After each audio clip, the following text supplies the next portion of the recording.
Hello, my brothers and sisters on the Dragon's Path. My name is Tim Hey and I believe in dragons.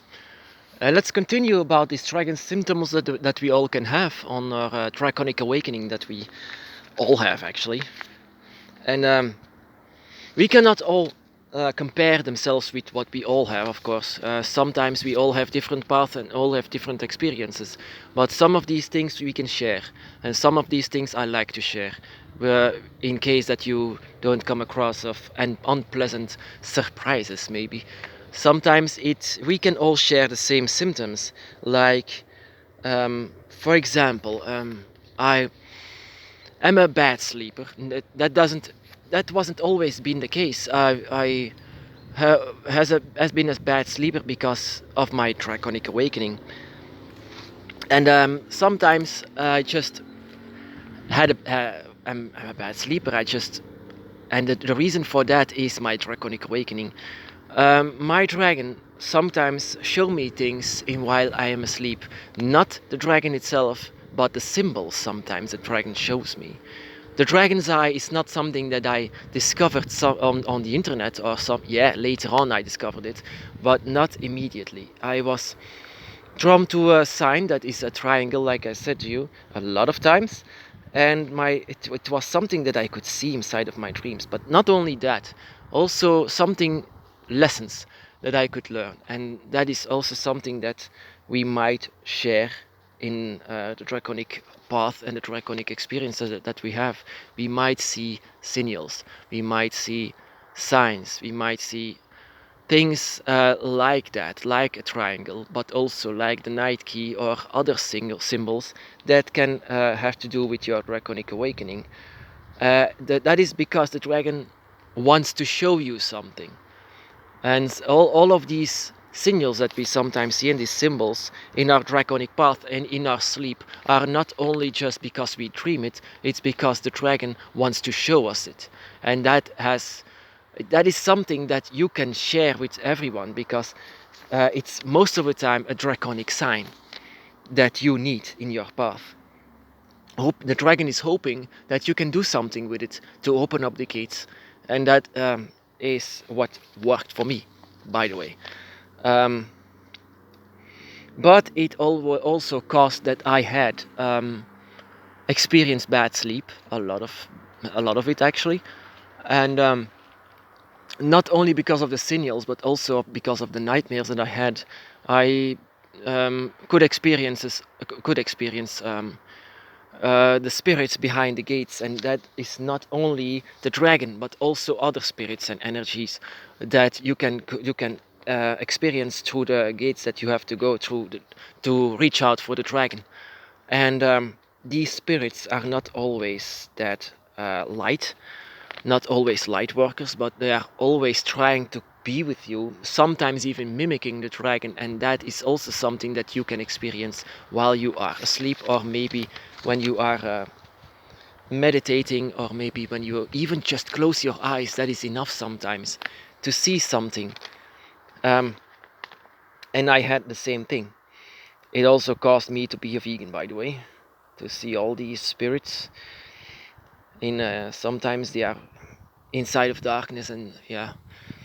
But I like I said, I saw a lot of symbols, but the dragon's eye was my main symbol that I always have to look at that, look at that, look at that. It was a triangle.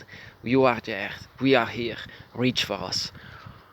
Open up these 5 gates, and to reach for the gates, I just wanted to reach for it inside of my dream, inside of my vision, and then I could experience what happens behind the 5 gates, or maybe behind the first or second or third gate. It's always something different.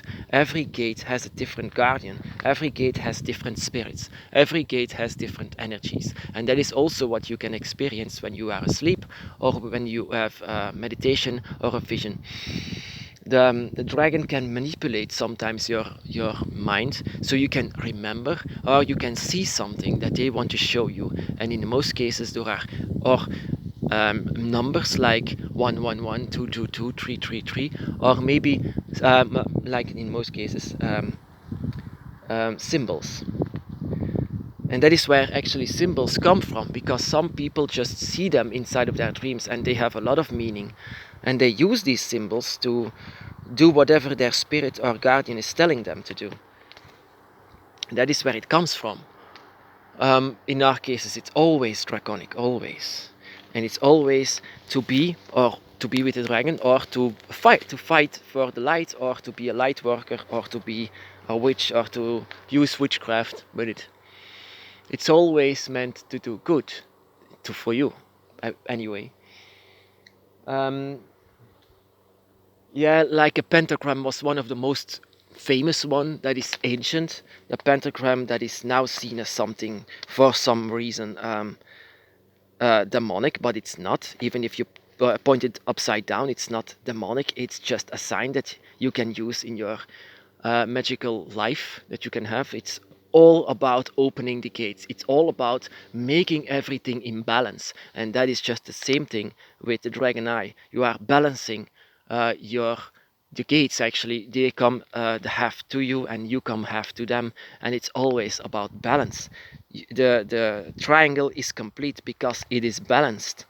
It is by three, the Trinity, like they say. And the night key is just the same. It's about the Trinity. And the pentagram is just the same, or maybe the heptagram with the 7 pointed stars. It is made by the people who have this animalistic energy inside of them. They are guided by animals or maybe something else that is not human, and they have to find out their way through the heptagram, that is a 7 pointed star. The heptagram, or even the elven star, also named like that, is because just the same, like, because you have a draconic energy inside of you, you can also use the heptagram or the elven point, 7 pointed stars, but also the elven star, like they call it. It's because people saw this at night, people saw this in their visions, people saw this during their meditations. They saw this and they used it, and it worked. It's because, and in our case, the dragon is showing us this, showing us the key to be together. It's a key. It's always a key that they want to show us. And that is why I always say that you need an empty book to write it down, or maybe even to sign it. That is also the origins of all these magical things and magical symbols that we can use. It's because people saw this. It's not a cross where Jesus is dying on. It's because our spirits, our guardians, want to say us something, to be with them. So everything that you see, don't see it as something light or something that is coincidence. No, in the Dragon's Path, actually not much is just coincidence. Most of the things you have to pay attention for and to remember what they were. So the best thing, if you see it, just go inside of your empty book and write it down, or just draw it. Draw it, just like you can draw your dragon. You can draw whatever symbol you have seen inside of this dream of yours. That is also why I always use my symbols, and that is the dragon's eye, the night key, the elven star, or even a normal pentagram, because that is also something what I have seen inside of my visions and dreams. A pentagram, a just normal simple pentagram, because it is always also, I've seen the pentagram as the 4 elements coming together inside of one energy, and that is the point above, and in the center of it, it is pure energy coming together. That is all the 4 dragon energies, the energies that give life. But in the 7 pointed pentagram, it's even more complicated. It has 7 ways, 7 directions that you can follow, and then it's because a draconic or maybe another animalistic energy or soul inside of us is more complex. It's something that has to be understood, and it's a key, it's a gateway. So it's a gateway for us to find answers to the question that we have, and also to reach out for whoever is your guardian, in our case, the dragon. So yeah, my brothers and sisters, be blessed.